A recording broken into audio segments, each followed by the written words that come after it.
Hello, everyone. Welcome to, well, actually, first of all, Happy New Year! Manigong bagong taon. Feliz Año Nuevo. Welcome to a new episode of the First World Manila podcast. New tagline: Solving the root problem of the Philippines, the miscontinued development of a shared national identity. That's what I'm going with for this episode, but we'll see how that evolves. Before I start this episode, I just want to um, inform everyone that there was an error apparently in one of my previous podcasts, the one on foreign direct investment or FDI. Someone brought up that I uh, accidentally conflated ODA, which is sort of a government to government financing. Is that right? Let's see, ODA. ODA definition. Official, yeah. Official development official development assistance. There we go. Defined as government aid designed to promote the economic development and welfare of developing countries. So ODA isn't necessarily FDI, or is not FDI. FDI is foreign direct investment. So, but this is more, ODA is more government aid. So apparently at some point in that podcast, I either conflated the two or I didn't make the distinction. But I'm honestly too lazy to go through that entire podcast again. I mean, each of these things are like 30 minutes, so, and I'm doing a lot of other things, so yeah, just in case you guys are confused. So that's it for bookkeeping. Now let's go on to today's episode. And since it's January 7th, as of the time of this recording, January 7, 2019. Wow. Grabe, it's 2019 already. Wow, I feel old. But anyways, it is the first month of the new year. I took like a 3 week break, which um, did me well, I think. I got some rest, somewhat, but I've been working again, so haven't been getting much sleep recently. But I think maybe the few days I did have off were pretty good. So, and of course, I'm totally a big advocate for getting enough rest, even if you're busy with work. Even though I'm being a total hypocrite now, it's past 11 in the evening and I'm still recording. But yeah, I took a break and did a lot of thinking too of the podcast, so of this podcast and what I'm gonna do with it going forward. So I want to take this occasion to make this episode about my 2019 New Year's resolution for the First World Manila podcast. What could it possibly be? Well, I'll tell you right now. So after running this podcast for several months, it's funny when you run these things. You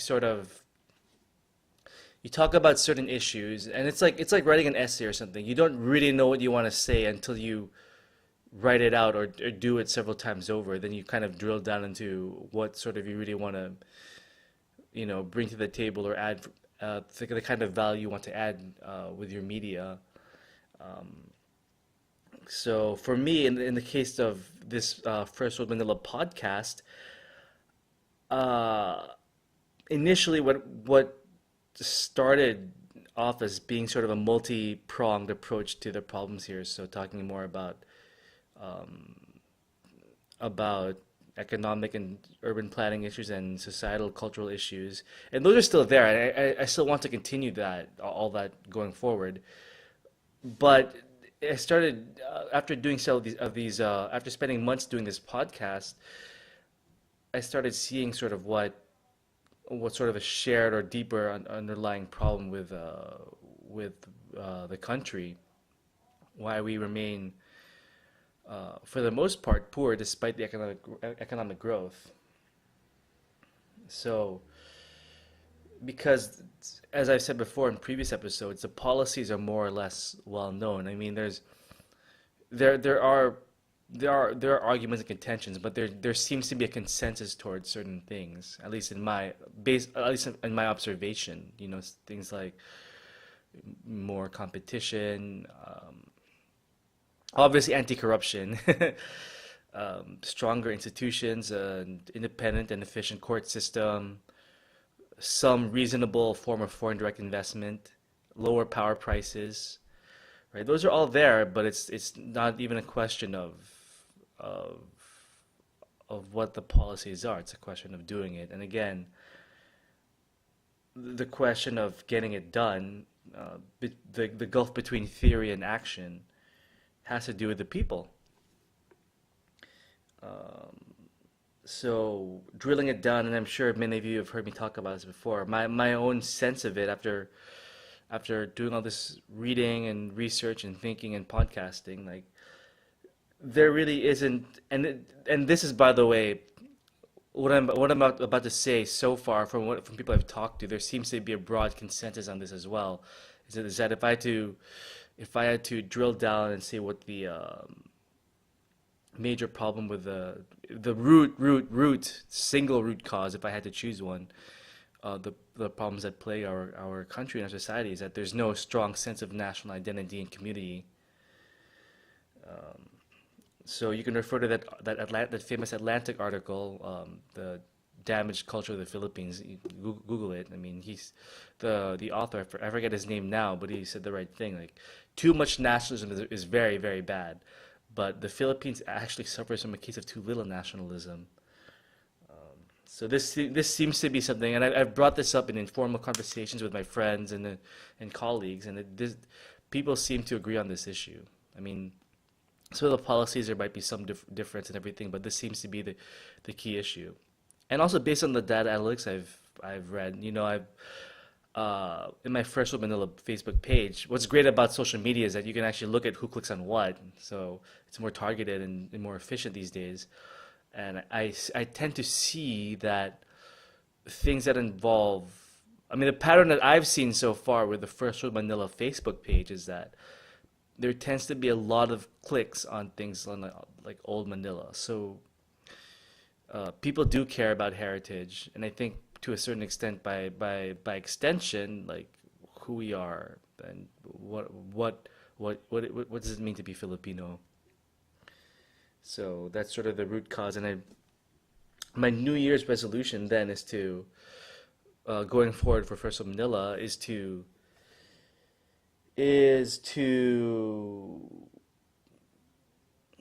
really strengthen our national identity and sense of community. Um, and that's a very big task. It's very difficult. Oops, who emailed me? Oops. Anyways, um, just silenced my phone. Um, but I have a following now. It's growing, so I think I'm on the right path. And obviously, things might change. I might adjust my views as much as necessary. And you and I will be on this journey of learning and discovering. And I want to get back to this, and I want to get back later on towards the end of this podcast into more specifics of what I want to do. But the overall resolution for First of Manila this year, going forward, and that'll last for more than a year, of course, is to really remarket our culture to ourselves, our national culture that I feel personally is sort of gone wayward and is on life support since World War II, and it never really recovered from that. Um, so, and you'll sort of see, and now we're kind of diving into like the center or the body of this podcast is that you sort of see this sort of lack of identity and community, or shared identity and community. I mean, it's physically manifest in our country. Obviously, we have these villages, and it's either these gated communities, these villages, and like um, these slums and poor areas punctuated by several malls. But there's no strong sense of urban planning. There are no sidewalks, no real sidewalks, no really strong public transportation system, no organized urban planning. And I'm sure maybe many of you are aware of that whole debate about why is it that we, for our like private space, we're some people say we're fairly clean. We shower for the most part, I think. for example. But when it comes to public spaces, we just litter and throw everything all around. Like, why is it that our private space, the private sphere is clean and pristine, and the public sphere is dirty and nasty? And that also extends to our interpersonal relationships. Why is it that there's no sense? There, generally speaking, there's no sense of the greater good. It's just me, my friends, and my family. I mean, we have to get to a point where there is a stronger sense among the greater good, at least among the people who can make changes here. So the idea is with First Manila is again, I'm targeting the educated class of the Philippines. So at least among the educated classes, there's a stronger sense of community and more solidarity, at least in what has to be done. Because I think for the Philippines, that's the way going forward. Many of people who are educated either go into academia or the business world, or they work for the government, both so the public and private sectors. And they, even though the educated class is small, compared relative to the whole population, they wield tremendous influence in the country. So, and there have been precedents for this before, as I've talked about in Japan, for example. In Japan, if none of you, or if you haven't listened to my episode on the Philippines and Japan, or the Philippines can learn from Japan, it was really a small group of people who really built the modern nation of Japan, and now look, it's one of the richest countries in the world. Um, so I wanted to talk more about identity and community and how it's physically manifested in this episode. So I want to look at an article that came out in 2014 in Interacción by my friend Jorge. I should have him on this podcast sometime. It's here, this one. Laitin ang Pinas. Spanish academic defends PH from American authors' closed-minded depictions. So this is Jorge talking sort of a rebuttal from an American writer, Robert Kaplan. I won't go through sort of that's sort of the background to what I want to talk about, and I just want to talk about a few things, a few extracts from this article. And again, as usual, I will share all the links in the description of this episode, but I want to read a few passages. So again, as it pertains to urban spaces. So, um,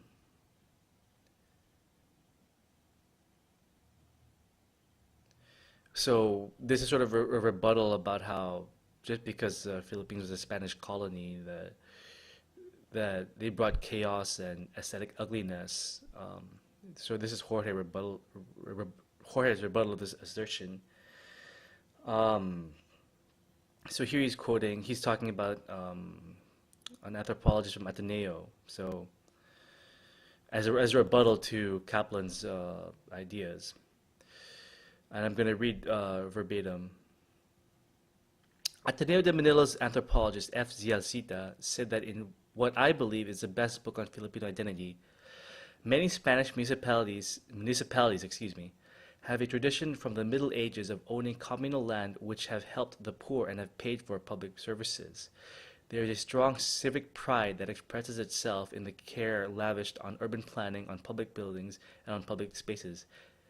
End quote. And again, I can attest to this myself because I was in Spain last year, and there's definitely a stronger sense of community there in public spaces. And in fact, I took a lot of video footage that I was planning to do for a vlog on that, comparing it to the Philippines. But because I'm focusing more on this podcast now, I'm actually going to be doing a podcast on the Philippines and Spain, modern Spain at some point. But anyways, watch out for that.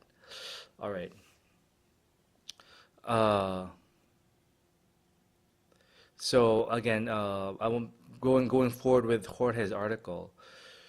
Um Kaplan himself acknowledges that Intramuros is a notable exception to the chaos. I must add that Mr. Kaplan would have refrained from making such a connection if he had simply looked at photos of Manila from the 1890s, 1920s, or even 1960s after World War II, easily available anywhere in the web. The conclusion would soon be made. The fall into the urban decrepitude and widespread dysfunctionality has been a very recent development that began in the mid 60s with the massive arrival of Filipino migrants from the provinces, a process that is sadly still ongoing. So I've talked to Jorge about this, and it's a very interesting theory that I had never heard of until now. But it does ring a bell to me. I think for me, in my opinion, it makes sense. Why are we? Because again, I mean, I'm sure many of you are aware in society, it's so split up. I mean, look at the TV. It's for the mass or for the provincial people. It's not for a lot of the educated people, for example. For the most part, mass media, for example. Um, Anyways, let's go on in this article. The Filipino elite, obsessed with social status, run the country protecting the assets of the oligarchs, overlooking any redistribution of wealth or any investment in the provinces that, therefore, remained poor, and centralizing strongly any policy within the limits of Metro Manila. Yeah, I agree with that. The result has been catastrophic. A mass of slightly westernized provincianos who were not used to urban rules, courtesies, and disciplines have been invading the capital until today, while the elite has chosen to live in gated communities, to meet in expensive social clubs, and to spend their money in the many malls that have flourished like mushrooms all over the country. Moreover, decades of bad governance and cronyism have facilitated the fast implementation of a culture of improvisation and short-term solutions. I couldn't have said it better myself. So I basically share these views. Mm. Okay, I'm gonna skip a few things here. So it's interesting though, because so what these are sort of for me these are sort of manifestations of that there's no sense of the public or greater good or a shared identity. There's you know elites versus provincianos. There's gated communities versus slums. There's no sense of contribution to. I mean, if we were to divide society into the haves and have-nots, I mean that's a very broad division. But if we were to do that, I mean, there's no, generally speaking, from either side, there's no sense of contribution to the country for whatever reason. It's so sad. I always feel that Rizal is spinning in his grave.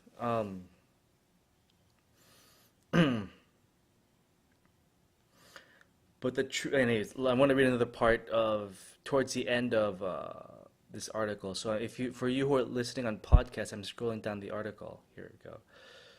But the truth is, the Philippines suffered the impact of globalization before any other country in the region and is experiencing a fast Americanization that is being accelerated with the support of new technologies. The Philippines possesses, in fact, a superavid, is that, I don't know how to pronounce that, surplus of cultures. That's interesting, a surplus of cultures. And what is happening is that its rich human diversity is disappearing, like in so many other places, for many reasons. So this is actually this is sort of a critique about globalization in general and how the U.S. American culture has sort of infiltrated every part of the globe, which is true. I believe that, unfortunately. Um, um, but it's interesting that like we we we uh, we suffered the impact of globalization before everyone else did. So it's funny because I feel like the stirrings of our national consciousness started with the reform movement with Rizal and his ilk. Um, and we had something like that was around for several decades, at least I believe so. Some people like to say that um, between the end of the Philippine Wars against Spain and the U.S. and the end of World War II, we had something that was a very unique culture that we could have been proud of. That was very much, excuse me, a unique national culture that we could be proud of. That was just a mix of so many things, but it kind of, I mean, first of all, Manila was destroyed, and for whatever reason, we decided not to build it. And I wonder if it has something to do with the fact that we became independent after World War II. I wonder if we had still been a U.S. colony, if the Americans would have decided to rebuild Manila the way it was. I don't know, because they were also the ones who bombed it under MacArthur.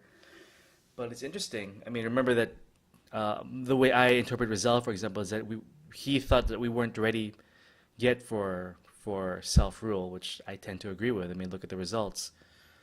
Not ready yet. Um, um, where was I going with this? Um, but I wonder too, after World War II, that was definitely the time when the U.S. sort of ruled the quote unquote free world and exported its culture everywhere, and that was further enhanced by globalization in the 80s and 90s. Um, so I wonder if we were just the first, and because of our unique historical experience, like Jorge says, um, we were sort of the first to experience this kind of rapid globalization. And the problem with that is that because you're globalized, there's no sense of community, and it's weird because I consider myself a very globalized and cosmopolitan person, but I can see the negative aspects of it. I mean, I think there are a lot of good things about globalization as well, but there are definitely negative aspects as well. And for me, in terms of the Philippines, and I'm sure elsewhere, is that there's no sense of community anymore, or duty to a community. Like I know richer Filipinos, for example, and this foreign friend of mine likes to say like Filipinos they like to think they like to think they're from Los Angeles. They pretend they're Californian, you know. And it's sad because I wonder if cultural globalization pressures have pressured even the elite to just abandon their own culture. I mean, even with my own family and my own friends, like I didn't even know we had such a rich source of literature. Even my own great grandparents, I had no idea they wrote all this stuff. That was very rich. But none of us are aware of this. And if it is, it's like, oh, it's not good or it's not worth showing or wag bayabang. You know what I mean? Um, but it's weird because it takes a foreigner to tell us that we actually have a unique culture. How strange is that? How sad is that? Um, because that's what happened with me, by the way, when I met Jorge.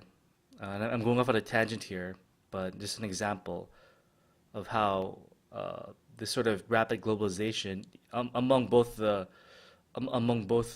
poor and the rich in the Philippines has sort of stunted our national, development. And this I'm just gonna start with this tangent now. Okay, so um, I've had my own problems with identity, and I've solved them, in recent years. But for a long time, I had my own issues about what am I? Am I Filipino? Am I American? Blah blah blah.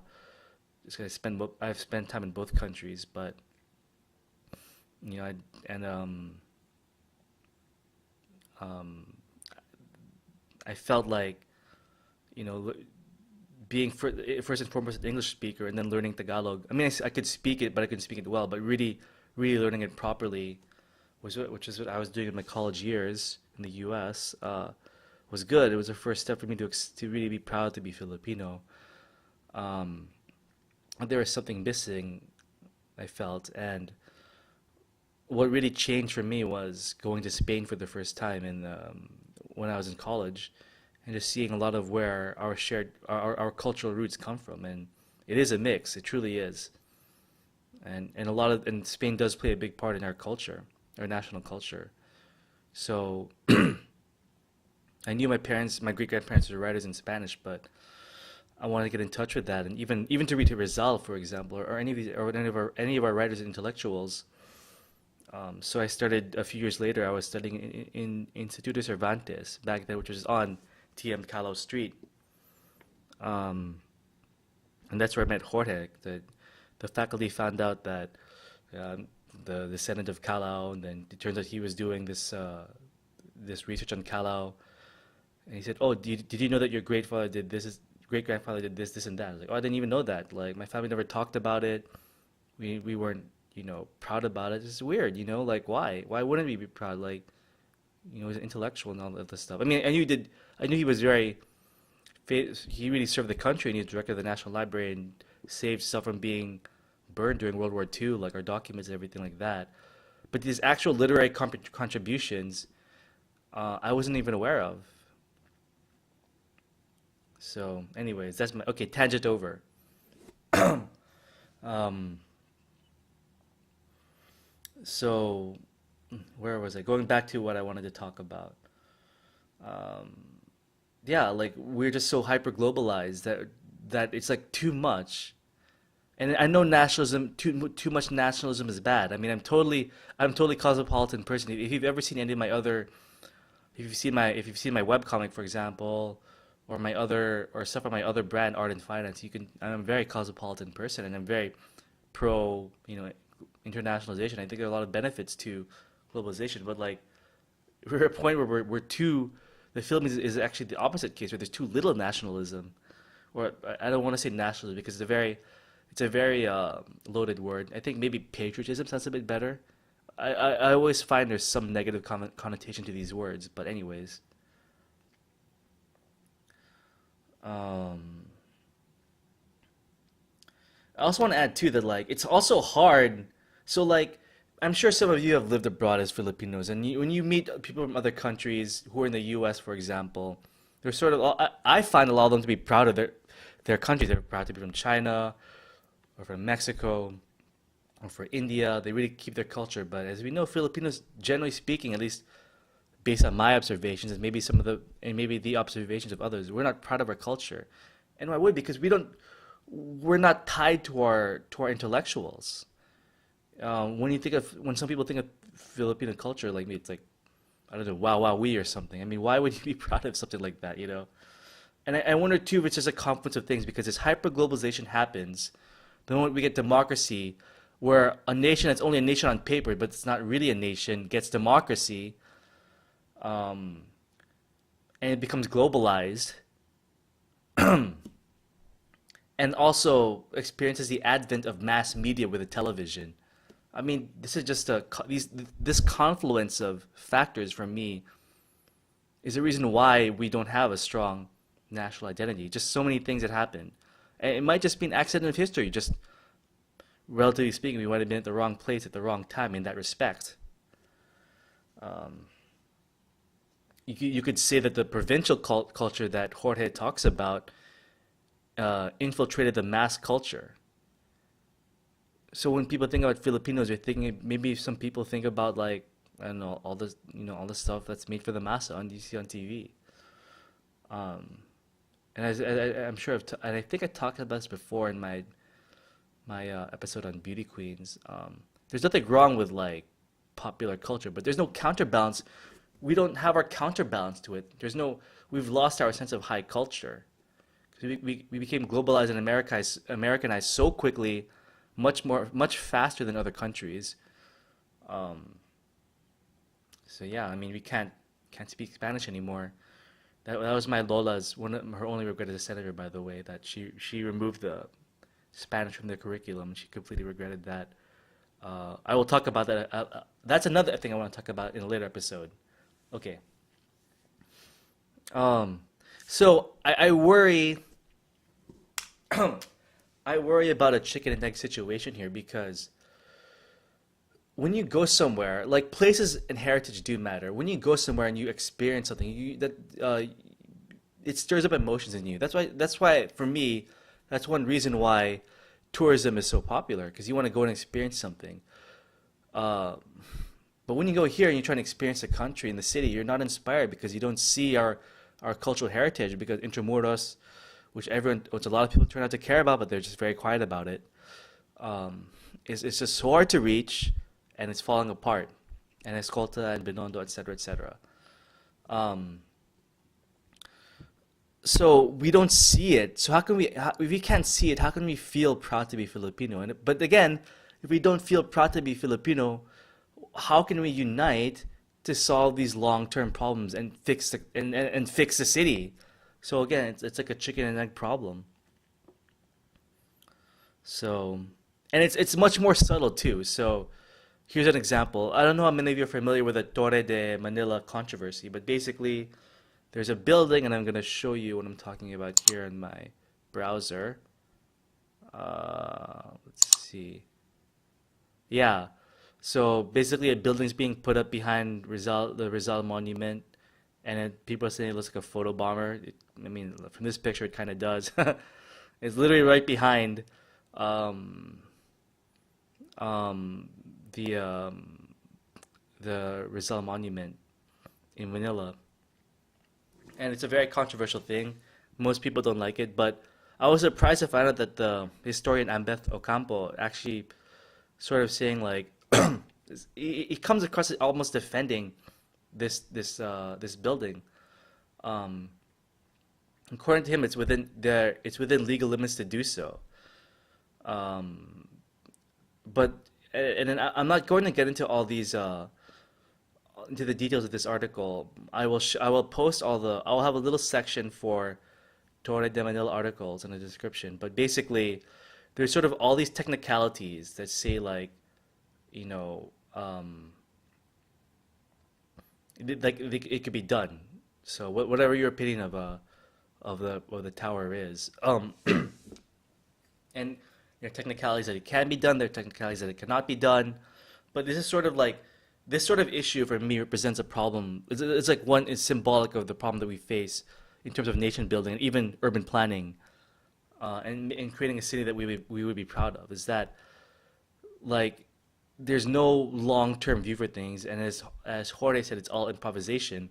There's this rule and that rule. If you want to change it, you have to change the rule, but you can't apply it retroactively.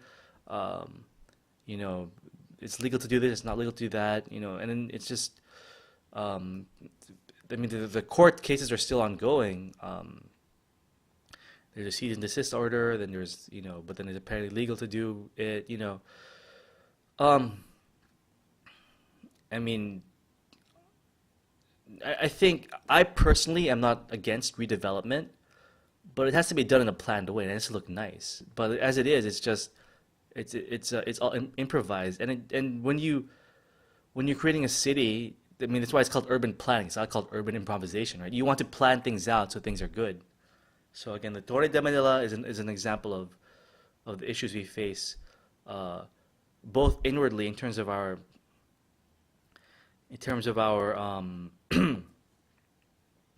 lack of national identity and community, and also outwardly, it's manifest outwardly in the sense that there's no long-term planning. Um, I mean, it's sad that the Burnham plan wasn't followed either, right? There was a plan for the city under Daniel Burnham, who designed Chicago, that didn't happen. It's really sayang talaga. Sayang, sayang, sayang. I'm tired of saying sayang. Always saying this, saying that. We should be moving forward and doing something. Um, um, let's see. So, and Manila is important. Um, that's why I call this podcast and my this brand First World Manila. It's the capital of the country and the heart of its nationalism. Um,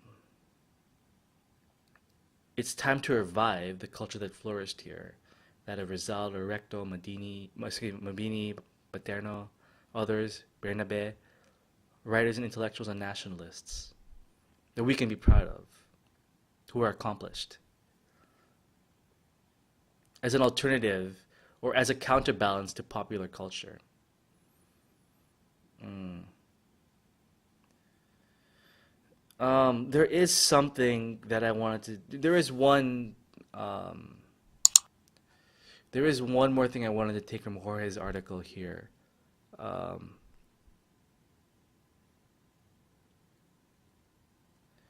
uh, here we go. But I believe too that the cultural shift occurring in the Philippines, much faster in urban centers than in provinces, is an exciting laboratory to observe the confluence of what is inherently Austronesian, Spanish, Chinese, or American, and how Filipinos more or less consciously are selecting cultural items and practices that are shaping their culture continuously. So basically, we are a mix of different things, and we should be proud of that. And we should use that and develop something that's really cool.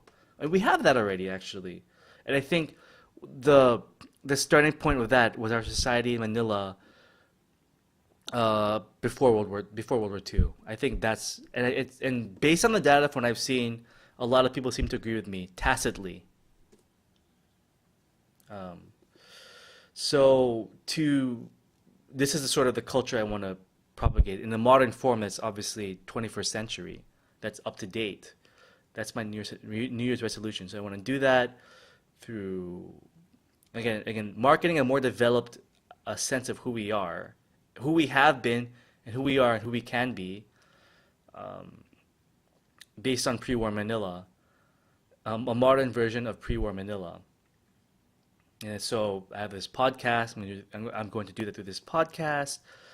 Uh, Occasional artwork when I have the time.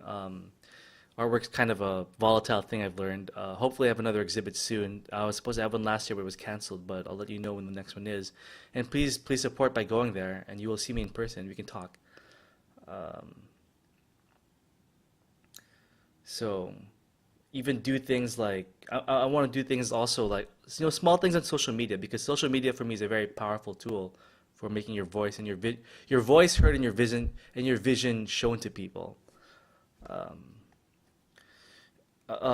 I wanted to do some memes of some of our national literature in Spanish, and then with my artwork as well, and with the translation.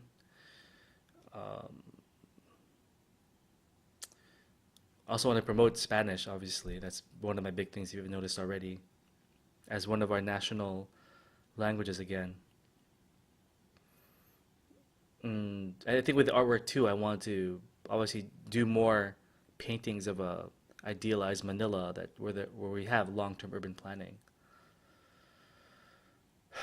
I mean, and so that's sort of the cultural side, and so I haven't forgotten my policy beginnings either. So even though that's sort of the main thrust of what I want to do with First of Manila going forward as my New Year's resolution, um, I do want to develop sort of an urban and economic planning platform to go along with it. I think that's going to be difficult because I have a vague idea of where I want to go, but I want to make it more bulletproof so that it stands out. It makes sense to everyone or as many people as possible. So that I mean, this is a very ambitious part too, is to have this sort of platform, this economic and long-term planning platform for the country. I want to make it a popular issue so that whoever runs for president, they more or less have the same economic platform, and that platform can continue ideally. Whoever becomes president over the long term, so over the long term, get things done. Um, so that is obviously very, very, very difficult. So what I'm trying to do basically is is to build a country in a sense of national identity and and strong institutions without any form of dictatorship. That's frankly going to be very difficult and would be a first in history, but maybe we can do it together. Maybe we can do it together. Um, and I think the idea is here is to obviously I'm still developing the platform, but when it's ready and I get a big following behind it, then we can sort of influence the right people. So again, I want to influence the educated classes of the Philippines so that we all kind of work toward the greater good. I mean, in terms of democracy and politics, it is what it is. There's not much we can do there because the massa votes. Um, I would rather make sure that the people in charge of the government, and particularly the civil servants who can really get things done and really reform things, I want there to be the preconditions for lasting reform. That's the way I want to say it. Preconditions for lasting reform is what we have to create right now. The preconditions have to be there, and they're not there. And that's something that I feel can be doable through building a following or a movement on social media, whether it's on Facebook or whether it's on a social network or it's podcasting or on YouTube or wherever that sort of moves forward.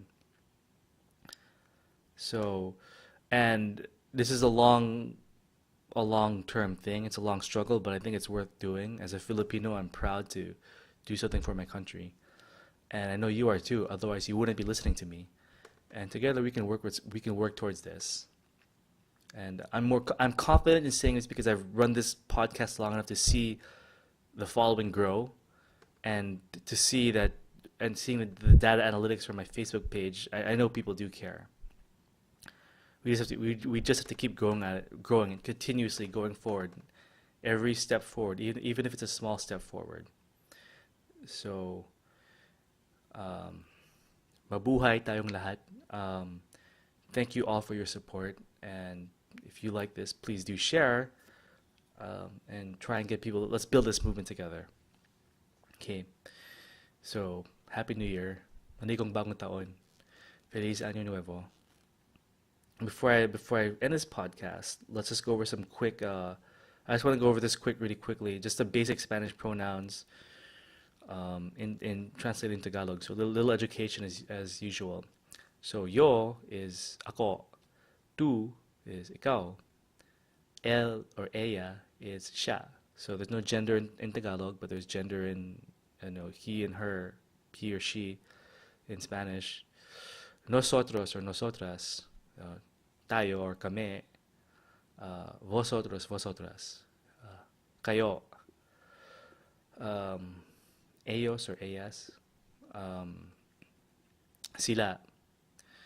So those are the basic pronouns. Um, and when you have a pronoun, and there's a verb, of course. So and when you have a verb, you conjugate it to match whatever the time or the pronoun. So in the present tense, um, let's say in Tagalog, for example, kain, kumakain ako, right? Uh, kumakain siya, uh, kumakain ka, right? Those are all conjugations, right? So it's the same thing in Spanish. Uh, to eat, kain is kumain is comer. So the conjugation for the present tense, like I eat or kumakain ako, is yo como, tú comes. So ikaw, tú comes, él come, ella come, nosotros, nosotras comemos. So again, this is the verb comer being conjugated. Vosotros, vosotras. So sila, or kayo, kumakain kayo, right? Vosotros, coméis, and kumakain sila. Ellos comen or ellas comen. So comer, yo como, tú comes, él or ella come, nosotros, nosotras or nosotras comemos, vosotros or vosotras coméis, and ellos or ellas comen. Okay, that's it for now. I will see you next week. Next week, by the way, the episode is gonna be one day late. I'm planning to go to this talk with the senatorial candidates next Monday, so I'll only have time to record on Tuesday evening next week. So you will probably see the next episode of First of Manila podcast on Wednesday. All right, that's it. Thank you. Ingat.